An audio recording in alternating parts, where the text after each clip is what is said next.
There are almost 200,000 veterans housed in America's jails and prisons. While that number may seem small compared to the veteran population as a whole, it accounts for about 7% of the total incarcerated population.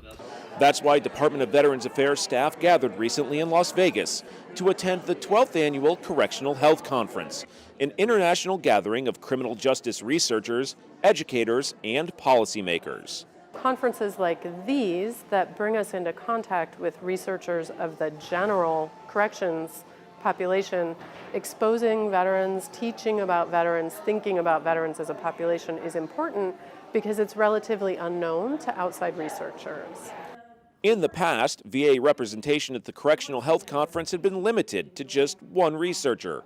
But this year, VA attendance at this event grew exponentially, with 15 VA staff and veterans who have been in the criminal justice system presenting on multiple topics.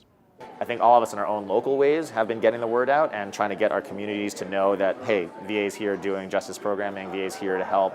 Let's help you get a veterans court off the ground if you need that assistance. Let's get VRSS into your jail if you need that assistance. I think at the broader national level, it's hard to then carve out time to do a research project, get it together, coordinate, and travel to these conferences. And so I think that's more of the issue. During the conference, panels presented information on programs like health care for reentry veterans, law enforcement interaction with veterans, and veterans justice outreach.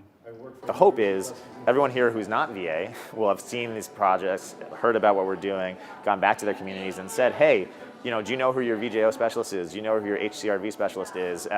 Do we have a veterans court? And sort of start to expand that and maybe make some of those connections. And maybe that already exists and they weren't aware of it. Maybe it doesn't. We won't know the outcome, but I think that the motivation to do that is to sort of just keep spreading that word.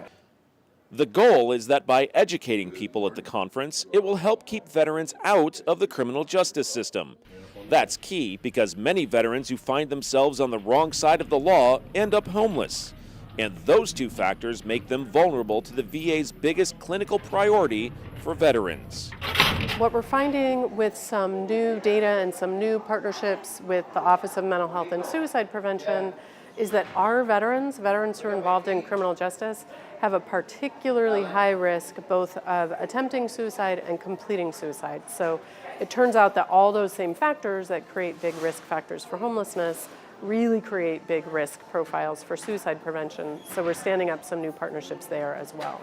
While the issue of incarcerated veterans most likely will never be solved completely, through the networking and cooperation that goes on at a conference like this one, work is being done to get the number as close to zero as possible.